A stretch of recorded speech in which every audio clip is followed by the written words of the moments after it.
We now come to the backbench debate on political finance rules. Lloyd Hatton to move. Thank you, Madam Deputy Speaker. Before I move forward any further with my remarks, I would just like to pay tribute to everything that was said at the dispatch box by my right honourable friend, the member for Birmingham Yardley. This House and our government are stronger, more effective and more compassionate because of her contribution and her work. I beg to move the motion in my name as on the order paper. I should begin this debate by declaring an interest. I am a member of a political party, and I have spent many years actively involved in party politics, as a campaigner, as a local councillor, and now as a member of Parliament. So I know that political parties sit at the centre of our political landscape, and political parties are key pillars in our elections and our broader democratic system. Of course, these parties need funding to fulfil their day-to-day functions and to contest elections. Our pluralistic democracy depends upon lively and active political parties, which can campaign and engage with the public. Indeed, tomorrow evening I will be back out on the doorstep, clipboard and leaflets in hand, listening to voters and campaigning with my local Labour Party. And these very activities would be impossible without political donations. But far too often, the financing of political parties involves suspect donations making their way into party coffers. And these are not small numbers, Madam Deputy Speaker. Research by Transparency International found that £115 million in donations, that is almost 1 in 10 pounds of reported donations, came from unknown or questionable sources between 2021 and 2024. So how has this been allowed to happen? Unfortunately, the UK's political finance rules, designed to block foreign donations and dirty money from seeping into political parties, are ripe for abuse and riddled with loopholes. Hostile state actors, kleptocrats and international billionaires are easily able to sidestep the UK's permissibility rules and funnel money via UK registered shell companies into our political parties. As it stands, a British company is permitted to make donations using money raised overseas, even if the company has not generated sufficient funds to support that same donation. This does mean that foreign actors, or indeed any mystery donor, Madam Deputy Speaker, could legitimately use shell companies as a conduit to channel money into political parties here in the UK. This is symbolic of a much bigger problem.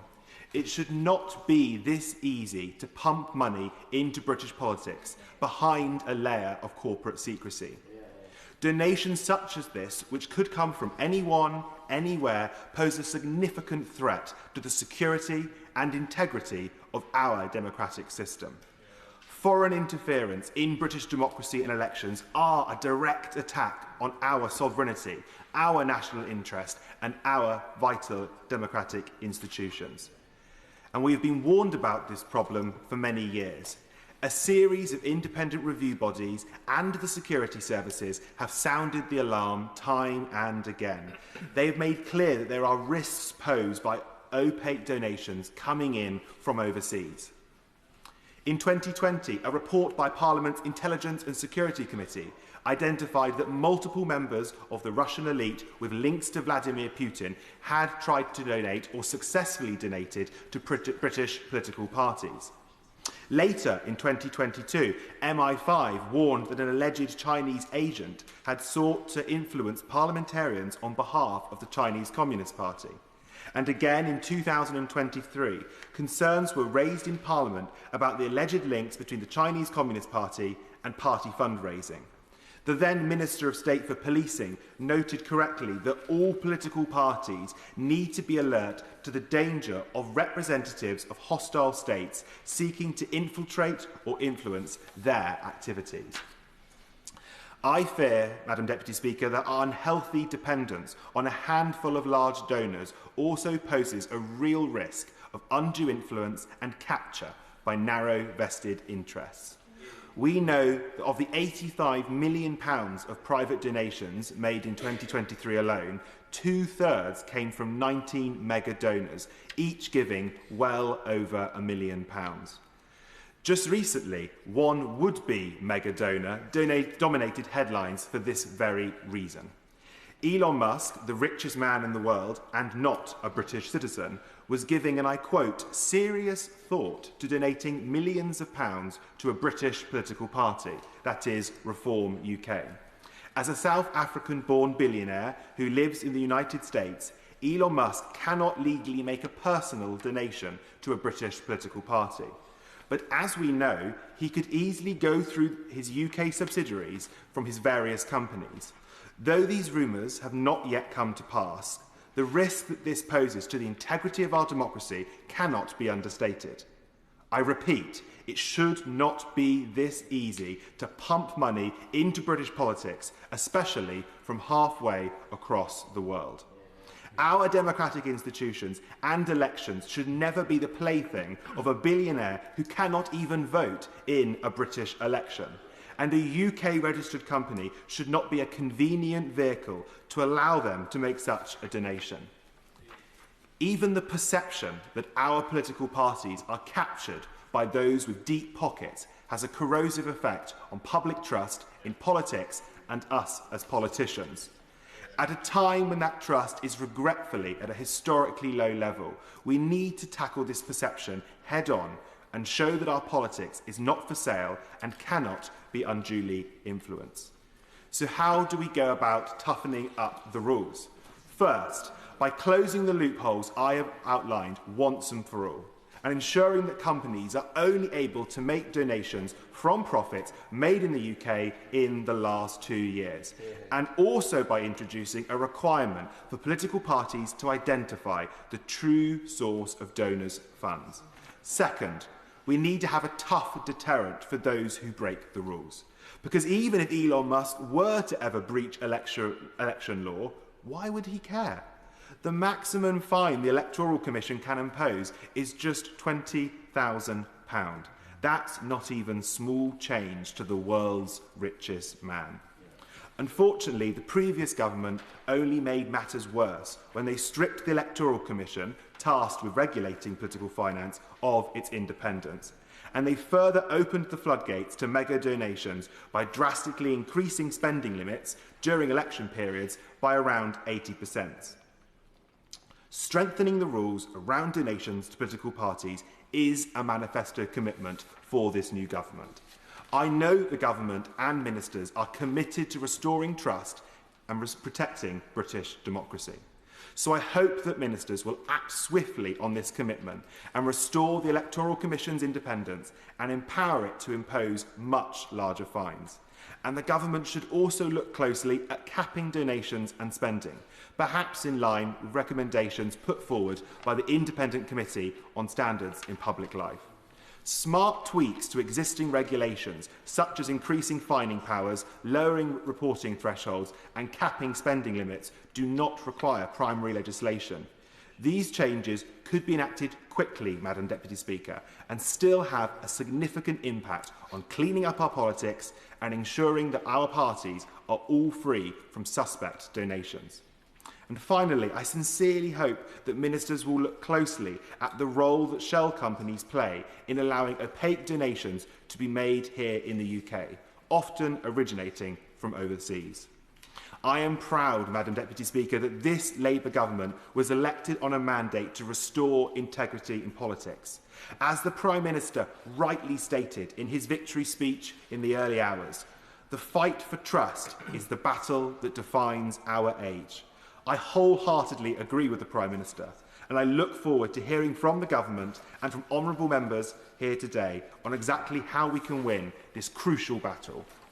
Only by doing this can we protect democracy, clean up our politics and rebuild trust with the public. Thank you. The question is, as on the order paper, as members will be able to tell, we've got considerably more members wishing to speak than we have time. So perhaps we'll start by trying to have an informal time limit of no more than 5 minutes. Ellie Chowns. Thank you, Madam Deputy Speaker. And I thank the honourable member for securing this debate, which is on such a crucial topic. Public trust in politics is at an all-time low. Only 12% of people trust political parties. Only 15% of the population think that political funding is transparent. There is clearly a problem at the heart of British politics, and it is clearly particularly bad in our country, as the honourable member referred to, because we have an electoral commission with very little in the way of teeth and very little in the way of limits. It leaves our democracy open to corrosion of dark money, and that's something that we have to be particularly worried about guarding against. As the Honourable Member for Brent East referred to in the previous debate, we must guard our democracy against those forces, those anti-democratic forces, and dark money, the influence of money in politics, is a core part of that. Now, in the UK, there is no limit on individual donations, but that's not the case in Canada, in France, even in the US. Why is there no individual limit on how much money and how much influence an individual can therefore exert on British politics? Corporate donations are allowed here but banned in so many other countries. Foreign donations are theoretically banned here, but these loopholes exist that do mean that an individual such as Elon Musk could quite easily bend the rules, work within the existing very bendable rules in order to exert what would undoubtedly be a very, very corrosive impact on our politics. And again, the honourable member mentioned the lack of enforcement powers on the part of the Electoral Commission, a £20,000 maximum fine, when we're talking about influence going into the tens of millions of pounds in our politics. Just in the last decade, £115 million from unknown sources. This is clearly a serious, serious problem. Now, I welcome the fact that the current government, made a manifesto commitment to strengthening the rules on donations to political parties in order to protect our democracy from foreign influence. And I very much hope that the Minister will be able to clarify in her summing up exactly what that will amount to. What actions does the government intend to take to protect our democracy from foreign influence? And can she commit to taking measures such as strengthening the powers of the Electoral Commission to issue fines, such as reducing the reporting thresholds to increase transparency and clarification of spending limits? Those measures don't require primary legislation. So can the government set out the timetable under which they will bring forward those urgently needed measures to protect our democracy? Big money in politics is a corrosive influence. This government has the opportunity to put a stop to that, to bring us up to the standards that other democracies have put in place. Will the Minister set out her timetable for doing so and precisely what she will do? Thank you. Chris Hinchliff. Thank you, Madam Deputy Speaker. I intend to make a short contribution on one particular aspect of political funding that I believe is especially corrosive for faith in democracy in our country. Across North East Hertfordshire, from Buntingford to Dundridge, local communities have worked hard to create local neighbourhood plans that are pragmatic but full of hope for the future. Yet time and again, these plans are overruled and residents get development that could hardly be further from what they have sought to secure, poorly designed, palpably unsustainable and outrageously overpriced. And the reason for this is so often because of the enormous financial and political pressure big developers are able to bring to bear on the debates around the future of our towns and villages in their relentless pursuit of profit maximisation. Our constituents will never have faith that our planning system will deliver fair outcomes that put nature, community life and genuinely affordable homes before developer greed, for as long as those same developers and the lobbyists they employ are pouring vast sums of money into the bank accounts of political parties. And given the constant clamour for planning deregulation and the already enormous profits that these developers are making, it is hard to escape the conclusion that this has been a very wise investment on their part. The Labour government has inherited the Conservative Party's housing crisis. We must not inherit the same issues of influence that plagued the previous administration. Trust in politics will only return when we make our position unimpeachable, and the future of development in our towns, villages and countryside is too important to even appear to have been subverted for private interests.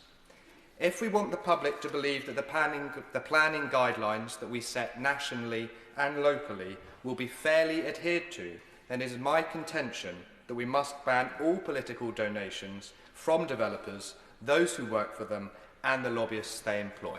Thank you. Iqbal Mohamed. Thank you, Madam Deputy Speaker. I'd like to thank my honourable friend, the member for South Dorset, for bringing this important debate. The lack of transparency in the way our political parties are funded is well documented, though I suspect not so well known among members of the public, who tend to associate the corrupting influence of money in politics to other countries, usually very far away. The reality is it's taking place on our doorstep. According to research done by Transparency International, almost £1 in every £10 reported by political parties and their members since 2001 has come from unknown or questionable sources. £42 million comes from donors alleged or proven to have been involved in other corruption, fraud or money laundering. And 38.6 million comes from unincorporated associations who have not reported the source of their income, despite Parliament introducing new transparency rules in 2010. The rest of their findings highlight millions from donors who are alleged or proven to be intermediaries for foreign funds and or a hidden source, and millions from companies who have not made sufficient profits to support the political contributions they have made.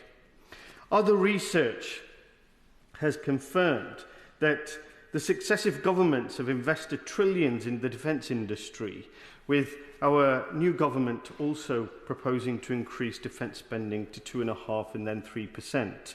The defence industry is reported as being responsible for approximately 40% of all corruption worldwide, and much of the money that we and other countries spend in defence is funneled back through opaque channels into political parties and members. The industrial military complex needs to be investigated and dismantled. The fact our political finance rules are too weak to prevent hidden money from making it vulnerable to subordination from rich individuals and secretive vested interests. My constituents and people from our country are concerned by the malign influence of parties, governments and opposition ministers and members accepting millions from state and industry lobbies, corporations, mega-rich donors on government policy and decisions. I won't give way. I thank the honourable member for giving way. He's making a case.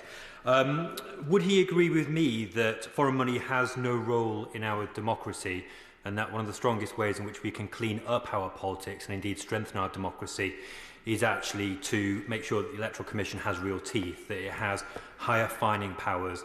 And would he also agree with me that where we have concerns about foreign money coming into our country, we should have particular concerns about money coming from people like Elon Musk? I thank the honourable member for his intervention, and I completely agree. And I think the action that the Electoral Commission should be permitted to take should not just be limited to bigger, greater fines for donors, but there should be consequences from those accepting donations and potentially being influenced. My constituents and the people of this country see and feel the deep impacts of the pro-rich, pro-war, anti-poor and anti-consumer decisions and policies in their daily lives. The solution lies in reforms which will tighten spending rules, shine a light on the source of financial contributions, lower spending limits to reduce campaign costs and reliance on large donations, introduce donation caps of £10,000 per year for individuals and organisations, as recommended by the Committee on Standards in Public Life, to remove the corrupting influence of big money in politics and closing loopholes to ensure overseas trips for parliamentarians are only funded by trusted sources. The UK used to lead the way on funding transparency. The UK was a founding member of the Open Government Partnership and placed third in the 2014 OECD Open Data Index. But in recent years, the UK has slipped. The most recent OECD ranking saw the UK fall to 24th place, with stories about dodgy dealings, PPE procurement, government ministers disappearing WhatsApp messages, all contributing to the decline in trust the public places in its politicians. As has been mentioned, it should be a cause for grave concern that £85 million in private donations in 2023 alone, two-thirds came from 19 donors, giving over £1 million each, the highest share of mega donations. If we don't want our politics to go the way of American politics and with British equivalent to the likes of Elon Musk and his fellow tech billionaires blatantly using money to buy influence to remake politics in their interests, we need tighter regulation of political finance than we currently have and full transparency to the public. Thank you. Neil Duncan-Jordan. Thank you, Madam Deputy Speaker, and I'd like to start by thanking my fellow Dorset resident, my honourable friend, the member for South Dorset, for securing this important debate. It really goes to the heart of the concern that the public have, namely that economic dominance leads to political influence. Money is used to influence politics, and politics is then used to enable those people to make more money through changes in laws or regulations. This is the issue that worries the public. We also know that civic participation diminishes if people feel they have no influence compared to those with large amounts of money. Public trust in our political system, as other members and honourable members have already mentioned, is now at an all-time low. That flows in part from a sense that politicians are unable to properly represent those who elect them, that money in our politics exerts undue influence, which is often obscured from public view, and that those who break the rules that do exist are not properly punished. Nearly 60% of the public think funding of political parties isn't transparent, and only 30% think political parties that break the rules will face any action. That is why Labour's manifesto pledged to establish a new independent ethics and integrity commission with its own independent chair to ensure probity in government is extremely welcome. This must be empowered to challenge the corrupting influence, not only of the developer lobby, but also of other big money donors, including those from oil and gas industries. In this vein, we should also close loopholes to ensure overseas trips for parliamentarians are only funded by trusted sources and publish clearer guidance on the acceptance of gifts and hospitality. Now, it is also worrying, Madam Deputy Speaker, that UK political parties are increasingly relying on a small number of extremely wealthy people to bankroll their election campaigns. And the previous government increased national campaign spending limits from 19 million to 34 million, which has intensified the demand for donations across all of our political parties. As the member for Dewsbury and Batley said earlier, Transparency International UK claimed that between 2001 and May 2024, £42 million came from donors alleged to be proven to be involved in corruption, fraud or money laundering.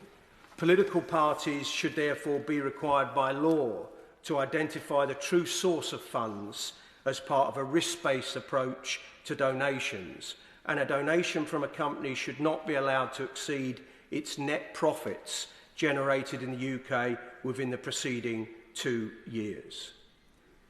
A UK registered company is permitted to make donations using money raised overseas. That is why political parties should be required to conduct checks on donations to assess and manage their risks. And there are real concerns around unincorporated associations. These associations are not required to check that those who donate to them are permissible. This means that they could legitimately make donations using funding from otherwise impermissible sources, including from overseas.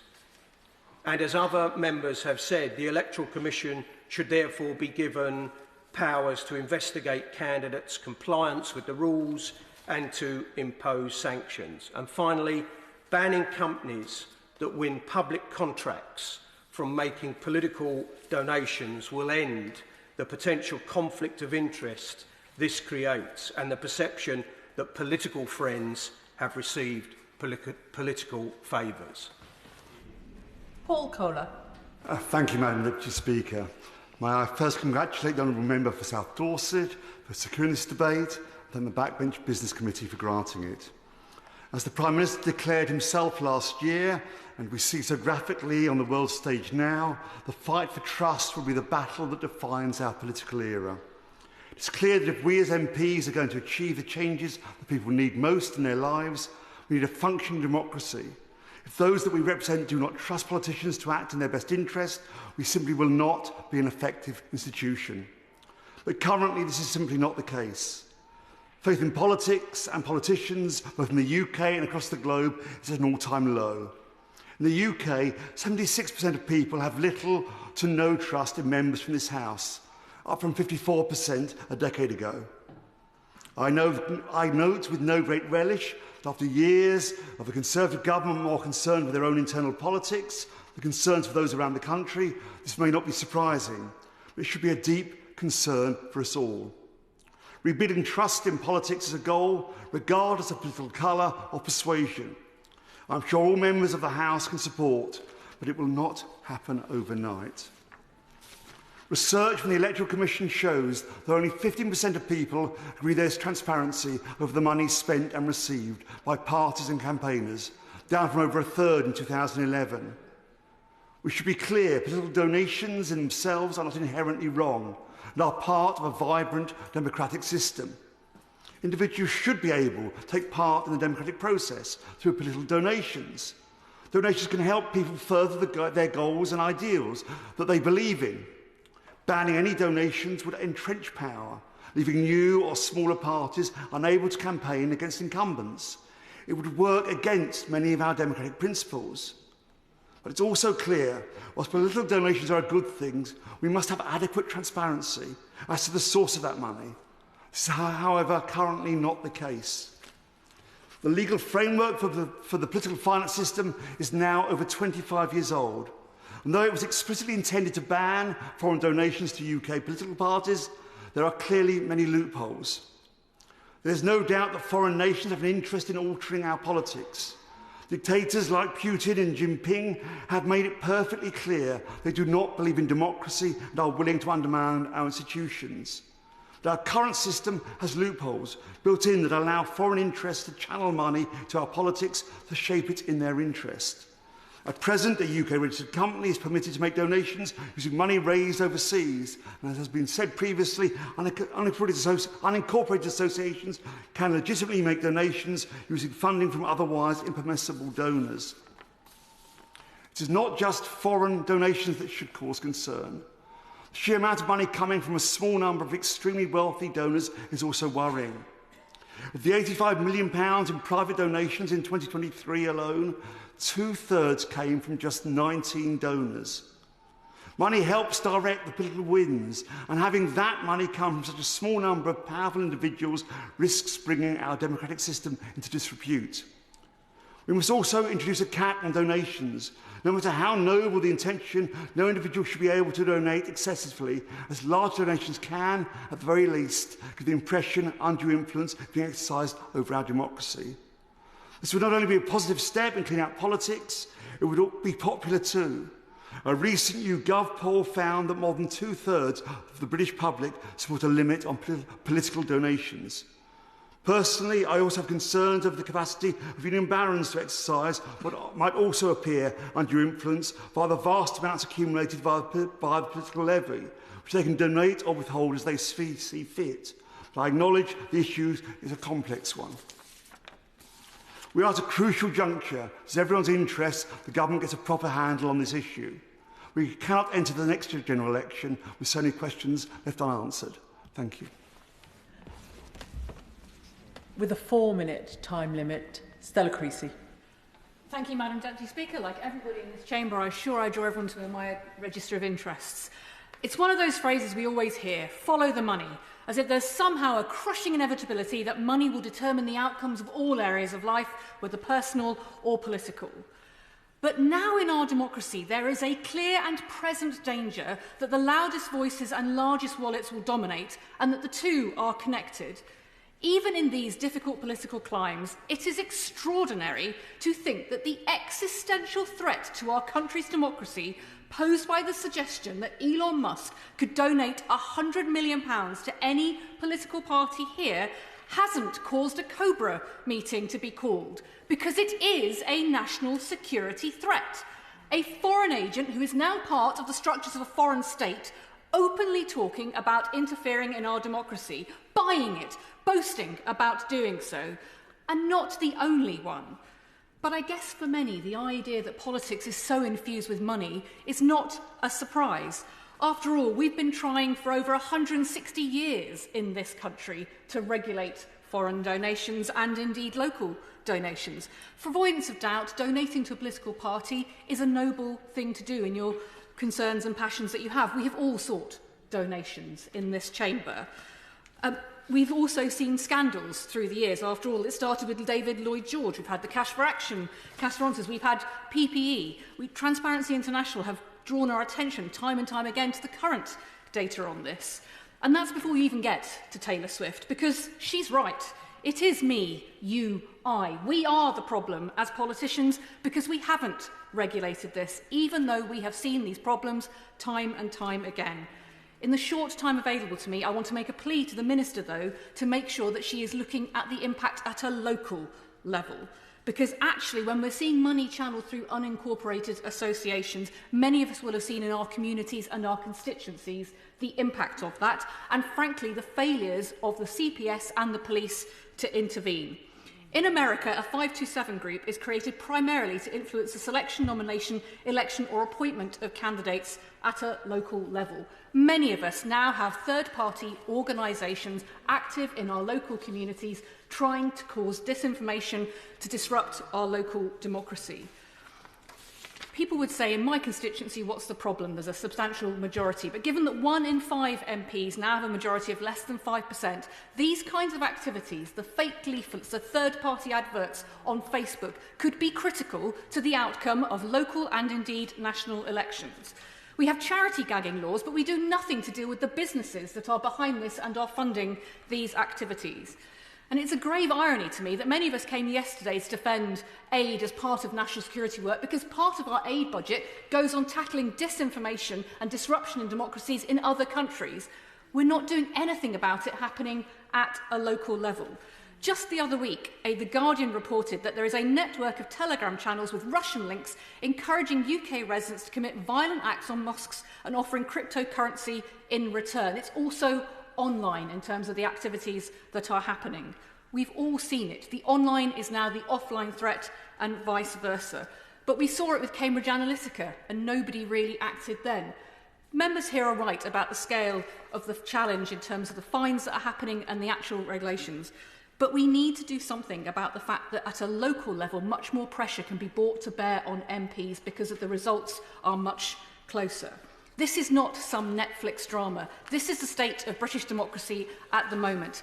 Everybody in this chamber has a vested interest in resolving it so that we can have free speech. I look forward to hearing what the Minister has to say. Joe Powell. Thank you, Madam Deputy Speaker. Can I thank my honourable friend, the member for South Dorset, who plays an instrumental role in the APPG on anti-corruption for securing this important debate. I was really proud to stand on a manifesto commitment to strengthen the rules around donations to political parties, and I welcome the government's commitment to bring forward an elections bill in due course. So I hope today will help inform what will be in that future bill, because as others have said, restoring trust in our political system and ensuring that everyone has a voice in the decisions that affect their lives is absolutely crucial to British democracy.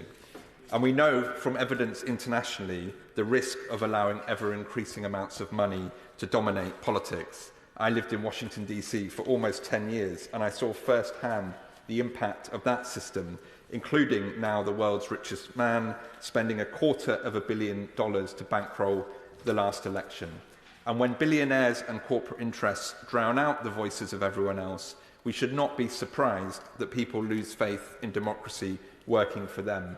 And it continues to amaze me that representatives from Reform, who unsurprisingly have not turned up in their seats for this debate, seem eager to take this approach to politics. They preach populism on the one hand, while courting foreign billionaires and their policy agendas on the other, and that is not in keeping with British values. But it's also about places like Moldova and countries where we've seen Russian operatives shipping money in to buy elections. So we should not be complacent. And others have covered the threat to the UK, and in the interest of time, I would just like to pay tribute to Transparency International UK, Spotlight on Corruption, and all the other great organisations helping shine a light on this issue. But to move swiftly to some areas where I hope the Minister will consider reforms on transparency, company donations, the Electoral Commission and a cap. On transparency, the unincorporated associations, as we've heard, are particularly vulnerable to abuse. Since 2010, over £40 million has come through unincorporated associations, and 95% of that money, we have no idea where it came from. As it stands, they are not required to check those who donate to them are permissible, so they could be foreign donors. They're easy to set up. We don't know who are behind them, and there are no transparency requirements in law for the donations to candidates as opposed to political parties or campaigners. So I hope in a future elections bill, the government will introduce reforms to clamp down on these loopholes, including identifying people responsible for unincorporated associations, permissibility checks for political donations, and lower reporting thresholds.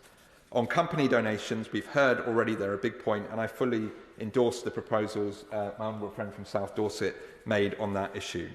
Thirdly, we need robust independent oversight and to restore the independence of the Electoral Commission. We need an urgent review of the requirement for the Commission to submit a strategy and policy statement to the government. I believe that was part of an entirely confected agenda on voter fraud in the 2022 Elections Act, and I hope that we will repeal that as soon as possible. And finally, I do believe it is time now to consider caps on political donations. The previous government's massive increase in spending limits and the increasing reliance on major donors has convinced me that a well-enforced cap would be healthy for our democracy. Madam Deputy Speaker, this is an issue that should unite us as a House. It is about the health of our democracy, and there is, of course, lots more we need to do. Votes at 16, automatic voter registration, improving citizenship education, ensuring citizens have a voice between elections, not just at them. But on this particular issue, with trust so low, it's vital we act urgently. Rachel Blake. Thank you, Madam Deputy Speaker. Last week gave me two really clear reminders about why this matters. I spoke with the member for Kensington and Bayswater at a rally to mark the illegal invasion of Ukraine, and we saw a frank reminder of authoritarianism right on our doorstep there. And on Thursday, the Labour Party lost a by-election in Vincent Square, and while I don't like that result one bit, I'm very proud to live in a country where a community can come together and can make a decision about who represents them. And it's that sort of politics where people can go out to the polling station that we see more of, but sadly we're at a real risk of seeing that decline. We cannot ignore the fact that there are forces intent on weakening our voice, our vote and our rights in the media, in business and in politics, and that they are coordinating to replace democratically elected regimes with those that would do their bidding. These forces are spreading conspiracy theories which have driven division and violence in our communities. They give a platform to those who would question fundamental British values, and they undermine the democratic process as they question free and fair elections around the world. This is not a question of competition within our democracy, but of democracy itself. We need to preserve a system where the voters are the ones choosing their leaders, not billionaire autocrats. Keeping their money out of our politics is becoming a difficult task. Our finance flows are becoming more elusive, with vehicles such as cryptocurrency enabling money laundering at scale.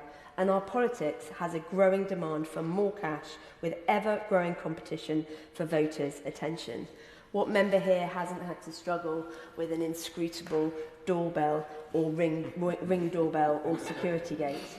And so understandable changes to home security and design do have real impacts on our political finance as we spend more and more money trying to reach voters through online ads and direct mail. But getting this money out of our politics is more important than ever at a time when trust in politics is at an all-time low. Politicians must be effective natural communicators as well as thoughtful legislators, and even the suspicion that we might not be acting in our constituents' interest will continue to erode the trust that voters do have with their representatives. So fixing political finance is an essential part of restoring faith in democracy. We've already heard today that a tenth of the money in our politics comes from unknown or questionable sources that is donated through loopholes in existing law. And so now we have to come to the solutions. Enforcement is made more difficult by loopholes and a weak enforcement system. Companies' house reporting rules are too loose, while the Electoral Commission lacks the independence to swiftly and thoroughly investigate potential breaches. Reporting obligations for parties, elected officials and candidates require tightening up, as they allow some individual candidates to accept money without reporting. And meanwhile, the disincentives for bad behaviour, such as fines, are set at well below the level which benefit bad actors. We need to close the loopholes around unincorporated associations. Political parties need to be opened up to greater transparency, and more power needs to be given to enforcement entities. We cannot take it for granted that voters will always be able to speak truth to power, and we need to fight to preserve a system where British elections are decided only by British voters. The forces of foreign interference are knocking at our door, and we need our ring doorbell more than ever. Phil Brickell. Thank you, Madam Deputy Speaker. And as colleagues have already done today, I would like to congratulate my friend, the member for South Dorset, on securing this debate. I rise to speak today as an individual who dedicated almost 15 years of my working life before coming to this place as an anti-corruption professional. And it is an issue which goes to the heart of our politics, and somewhat disappointing to see that there are no backbench members from the official opposition here in the debate to speak today, because it is a vital issue on which we need to build consensus across party lines. We've heard about low turnout at elections, which I think we all know here tear at the very fabric of our society, corroding democracy and the social contract between the citizen and the state. Foreign political donations might well be banned in the UK, but the current restrictions are far too easy for determined actors to circumvent. And so in response, we must be bold in reforming our outdated oversight of political donations. The risk posed by foreign interference plagues all of our parties. This is not just about one person, one individual, or one party, but I have taken the liberty of raking back through donations of years past to illustrate my argument. Indeed, just before the election, the Bureau of Investigative Journalism made what should have been impermissible donations to all 6 major parties. All but one, Labour I might add, failed to correctly identify that the donation couldn't be accepted under current rules and returned the money. Now, elsewhere, the Intelligence and Security Committee's 2020 report on Russian interference made it clear. Russian money has not just been used to buy up sprawling mansions. It's been used to attempt to buy influence in our politics too. We've seen Lyubov Chanukin, the wife of a former Putin minister, donating over £2 million to the Conservative Party. What does £2 million buy? One might ask. Well, Lyubov in return was awarded with a tennis match with Boris Johnson and dinner with Liz Truss and Theresa May. They picked up the bill, presumably. Elsewhere, let's take the case of oligarch Alexander Temerko. He ran a Russian state arms company and has coughed up over £700,000. Separately, we know that the Russian state and its proxies has a well-documented history of interfering in the politics of other countries and subverting hard-won democracy, whether that's in the United States, in France or in Moldova, as my honourable friend, the member for Kensington, mentioned. And we should not be so arrogant to assume that Britain is immune to this. So what can we do? Well, I hope that we will see an elections bill in the next parliamentary session, which would be a golden opportunity to close the loopholes we've heard about today, to give the regulator real powers and safeguard our democracy against foreign influence. If the Minister is looking for inspiration, she need only look to organisations such as Spotlight on Corruption, Transparency International UK, as well as the Electoral Commission itself, including proposals around making sure that we introduce Know Your Donor rules, or KYD, requiring parties themselves to conduct proper checks on the sources of a donation, and where this can't be established, that the parties themselves would be required to reject that money. Second, we should close the current loophole in our donation system, which allows shell companies, which have never even turned a profit in the UK, to donate. Third, we must crack down on unincorporated associations, such as the Carlton Club, which can channel donations to political candidates, and which some of those unincorporated associations have become opaque slush funds to channel money into politics, allowing money from undisclosed foreign sources to trickle into our election campaigns. If we fail to act, if we fail to send a clear message, we undermine our democracy and trust in our politics. We must not allow that to happen, and I urge the Minister to be bold. Which brings us to the front benches. Liberal Democrat spokesperson Sarah Olney. Thank you very much, Madam Deputy Speaker. Can I also thank the member for South Dorset for his work in securing this important debate, as well as the members from across the House for their contributions this afternoon. The Liberal Democrats support this motion, which aligns with our long-standing stance on political finance reform and protecting democracy from foreign influence. We've long called for reforms to prevent foreign interference and increase the transparency in political donations. We support strengthening the Electoral Commission by restoring its independence and increasing its enforcement powers, including higher fines for breaches of political finance laws. Our democracy should never be up for sale to foreign billionaires, oligarchs or hostile states, and as such we support this motion, which acknowledges some of these risks. Liberal Democrats will continue to push for strong measures to protect our political and electoral system.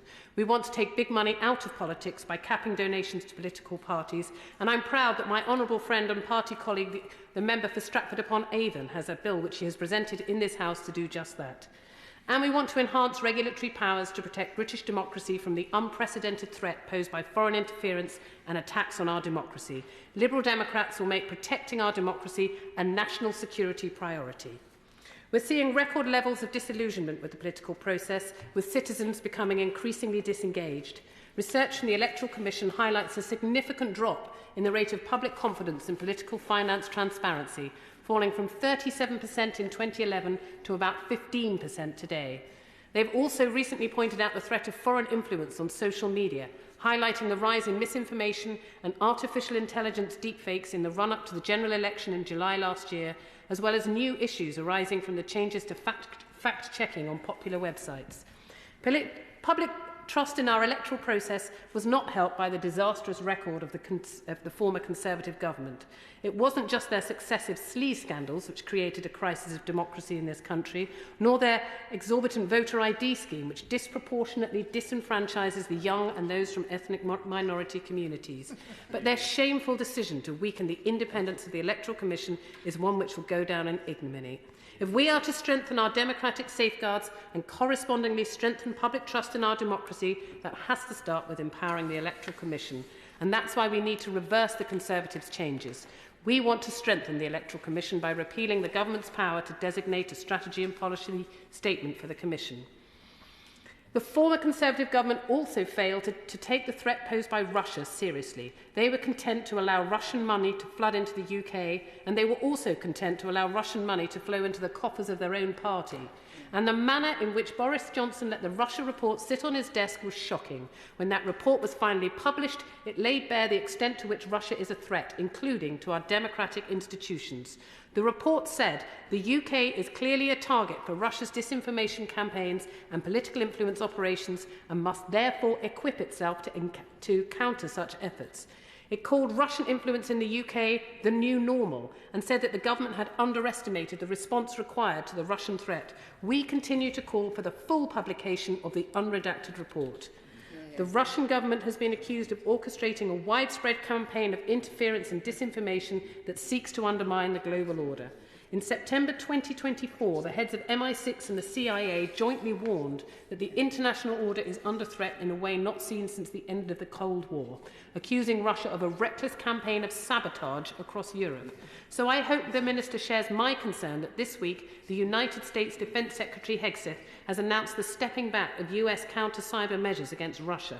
This is an incredibly concerning decision by the Americans and threatens not only their cybersecurity but also our own. So will the Minister be able to update the House on what measures the UK is taking to step up our defence of our democratic institutions? And we will continue to urge the Government to designate protecting our democracy as a national security priority. Of course, in terms of foreign oligarchs, it would be remiss of me not to mention Elon Musk. Let us recall that Musk, just weeks before he became a US government official, suggested that America should liberate the people of Britain and overthrow the UK government. And I hope that other parties will join the Liberal Democrats in unequivocally condemning remarks such as these. This incident further proves that we need to urgently tighten up political funding. That includes a cap on big donations. We must prevent foreign oligarchs from being able to interfere in our democracy. The Liberal Democrats want to take big money out of politics by capping donations to political parties, and we are supportive of this motion. A fair cap will ensure that politics serves our constituents and not big money. Over two-thirds of the British public support a cap on political donations, and we must deliver the reforms that people are demanding. Thank you, Madam Deputy Speaker. Shadow Minister David Simmonds. Thank you, Madam Deputy Speaker. I'm going to start with a confession. I am one of the Guardian readers on the Conservative benches, and I would like to pay tribute to the article they published today on the latest update of what's been happening in the world of political donations, which is quite helpful. It illustrates the point that despite the increase in spending limits that were set out in previous Parliament, the spend at the last general election has reduced. Political parties have, on all sides, reined in their spending. And it also sets out in some detail the fundraising efforts of the parties in this chamber. And it helps to put some of the figures that have been quoted in the public debates in context, that whilst there may be those promising to donate $100 million to British political parties, the party in question managed to raise £280,000 over that quarter, which is approximately 1/8 of the funds raised by my own party, a bit less than a quarter of the funds that were raised by the Labour Party over the same period. And as a dedicated fan also of Private Eye, I think it's very clear that the transparency that is brought by the reporting of these donations is enormously helpful and indeed has led to many of the contributions in the debate today. On the whole, Madam Deputy Speaker, the debate has been, in my view, a positive one. It's avoided, by and large, many of the bits of casting of aspersions that we often see in this debate and focused on the practicalities. So I have some brief points to make and then some questions which I'm going to put to the Minister that are very much about the practicalities of taking forward the work that is underway at the moment. The first key point is around the need to respond as a political party and as a state to that evolving roster of challenges that we face. We know that there are practices being imported, in particular from the United States, like the funding of issue-based campaigns that have enormous political impact, including on the election of politicians, but that are not in the form of donations to specific political parties. And clearly, we'd be keen to work with the government to ensure that donations that are for a political purpose, without being to a political party, are open to the appropriate level of scrutiny. There is a loophole, Madam Deputy Speaker, that's recently been created by the decision of Labour in Wales and the SNP in Scotland to extend the franchise to a greater proportion of foreign citizens to allow them to vote in British elections, because the principle that underpins reporting is that people are required only to donate to a political party in an election where they are also able to vote.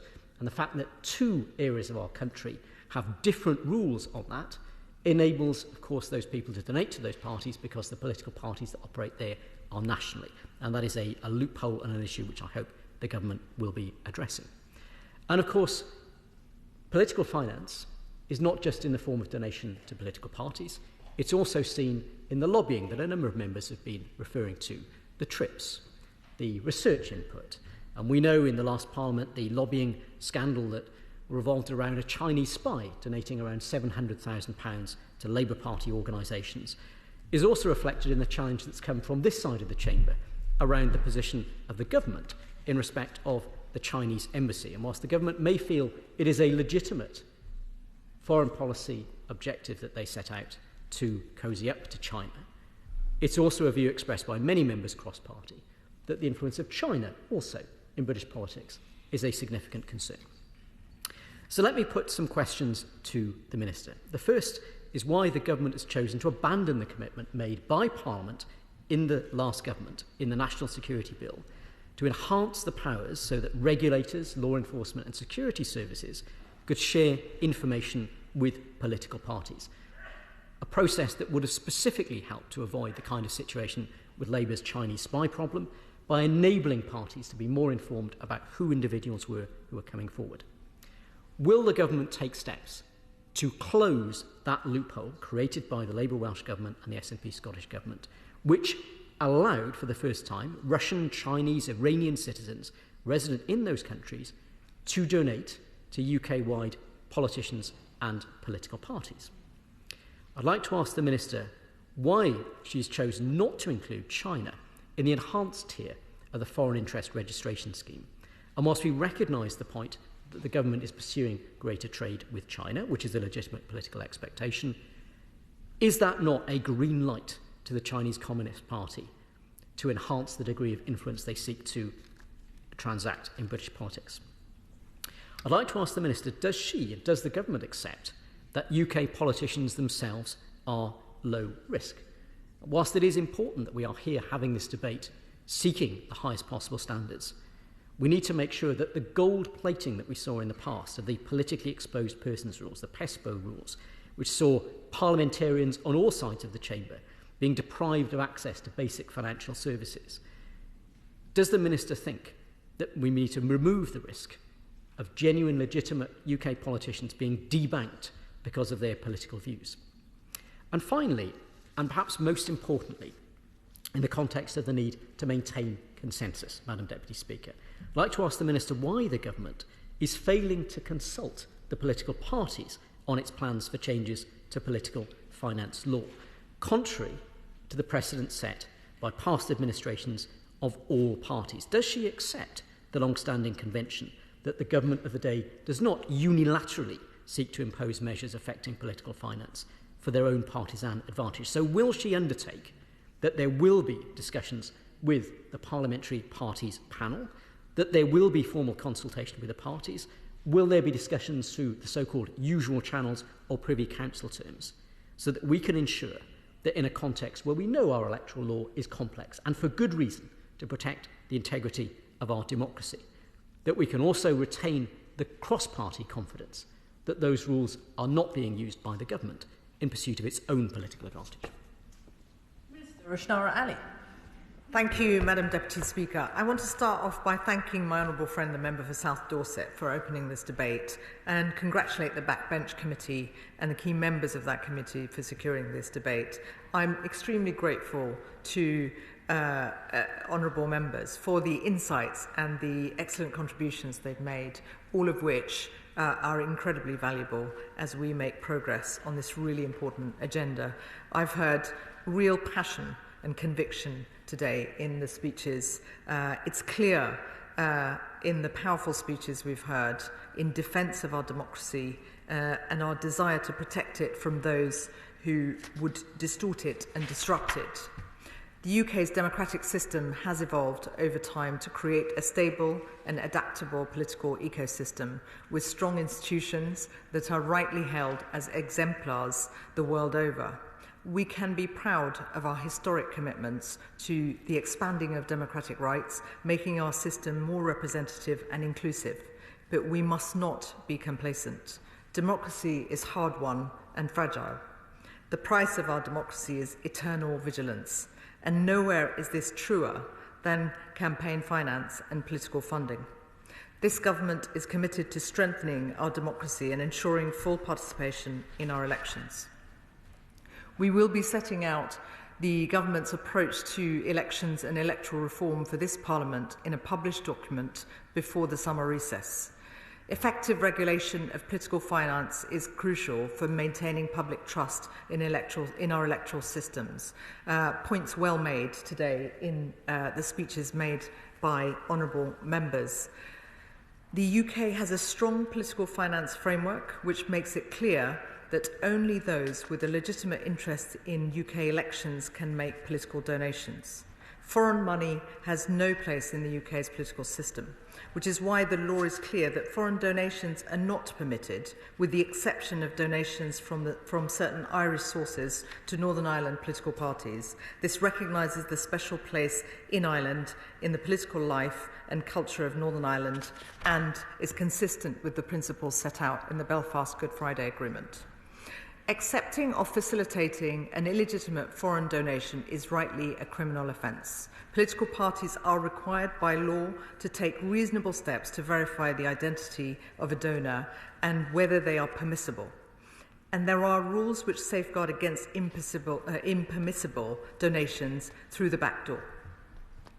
While it's clear that foreign donations, Madam Deputy Speaker, to political parties and other campaigners are illegal, the government recognises the continued risks posed by actors who seek to interfere with and undermine our democratic process. Points well made in a number of speeches from honourable members today. We do not think the current rules provide strong enough safeguards. That is why the government committed in its manifesto to protect our democracy by strengthening the rules around donations to political parties, including enhanced safeguards against foreign donations. We are considering a series of policy interventions, such as enhanced checks by recipients of donations and tighter controls on donors, including more restrictions around company donations. I'm afraid I've got quite limited time. Honourable members have also mentioned the important role that the Electoral Commission plays in the UK's democratic system as the regulator of political finance. Robust regulation and enforcement of political finance rules are crucial for promoting public confidence and trust in democratic processes, ensuring integrity and combating the threat of foreign interference. As part of delivering on our commitment to strengthening the rules around political donations, we are also reviewing whether any changes are required to the role and powers of the regulator to ensure enforcement provides a clear deterrent against breaking the law whilst remaining proportionate. The government is currently developing proposals to give effect to these commitments. In the meantime, I want to assure honourable members that we are carefully considering evidence from a wide range of stakeholders, including recommendations from the Public Administration and Constitutional Affairs Committee, the Committee on Standards in Public Life and the Electoral Commission. At its core, this work is about protecting the integrity of our democratic process. It's therefore vital that we also remain responsive to the full range of threats to our democracy and continue our efforts on related issues of election security and preparedness. Working across government with the intelligence agencies, the devolved governments, the police and external partners, the government will continue to monitor and respond to emerging issues such as protective security, cyber threats, as well as mis- and disinformation. Honourable members, I'll give way to the honourable gentleman over there first and then come back to him. But please. I'm very pleased to hear the Minister say that the Government is awake to the evolving nature of the threat, especially in the cyber and social media platform. One of the things that I hope they can look at is the various ways that social media can be used to directly benefit or indirectly benefit political parties. The Defending Democracy Task Force, which is chaired by the Home Secretary and alongside the Deputy Prime Minister, is very much looking at these issues. I'll give away briefly. Very grateful to my honourable friend. She talked about the evolving nature of the threat, and members on both sides of the House today have spoken of Elon Musk, and I feel compelled to do so again because this is a man who, when our country was going through riots, said that we were on the verge of civil war. This is a man who said that one of our own ministers should be put in jail. So is she able to say from the record that this is exactly the type of person that we need to investigate and his money has no place in our politics? It's absolutely crucial that we focus on making sure our democracy and the integrity of our democracy is protected from interference and that we have public confidence. And that's what our focus is. Instead of going to specific individual cases, my focus is on ensuring that we can build that trust in our system and protect our democracy against interference, and political finance is a key part of that. In closing, Madam Deputy Speaker, I want to thank honourable members across the House for the contributions to this important debate. This was a very rich debate with a lot of important suggestions and ideas. And as we make progress in the coming months, I'm very much looking forward to working with colleagues across party to ensure that we take the necessary action. We want a robust, vibrant, representative democracy, and that means fighting foreign interference and fighting unfair funding. And I look forward to bringing forward further details before the summer recess on how we intend to strengthen our democracy and uphold the integrity of elections. Thank you to honourable members for their contribution. Lloyd Hatton to wind up. Thank you, Madam Deputy Speaker, and thank you to all members here today in the Chamber for what I think has been a thoughtful and constructive debate. I'd like to thank the honourable members for North Herefordshire and my honourable friend for North East Hertfordshire for particularly thoughtful contributions. My honourable friend for Poole for making powerful remarks about the relationship between donations and public trust. I'd like to thank the honourable member for Wimbledon for his, I think, very consensus-driven contributions. Of course, I'd like to thank my honourable friend, member for Walthamstow, for outlining the urgent need for change. We cannot keep waiting for this reform to materialise. I'd like to thank my honourable friend, the member for Kensington and Bayswater, for the important context he brought to this and how it sits within our global responsibilities to fight dirty money and to clean up politics. I'd like to thank my honourable friend, the member for the Cities of London and Westminster, who is no longer in the Chamber, for powerfully making the case. Oh, she is. Apologies. Musical chairs. For defending our vibrant democracy and what is at stake if we fail to do so. And I'd like to thank my honourable friend, the member for Bolton West, for robustly outlining the risk posed by Russian oligarchs and their dirty money. We must stand up against it. Before I close, I would just gently say to the honourable member for Dewsbury and Batley that this is a really important discussion. I think we all agree on that, but we must always be driven by the facts and by evidence. And I think to sometimes oversimplify the arguments means that we won't get the right outcomes. I do believe you can support a policy such as increasing defence spending to 2.5%, but not be sort of somehow ad hoc or in the pocket of military industrial complex, as it was put. I think that is a gross simplification. So I would just gently remind him of that. Finally, I'd like to thank the Minister for her closing contributions. I really welcome the Government's commitment to setting out their thinking on this important issue later this year, for reconfirming that foreign donations have no place in British politics, and for making clear that the Government agrees on the need for stronger safeguards and that the Electoral Commission will play a crucial role in this, and we must ensure that it's fully independent. Thank you. The question is, as on the order paper, as many as of that opinion say aye. Aye. Of the contrary, no. I think the ayes have it. The ayes have it.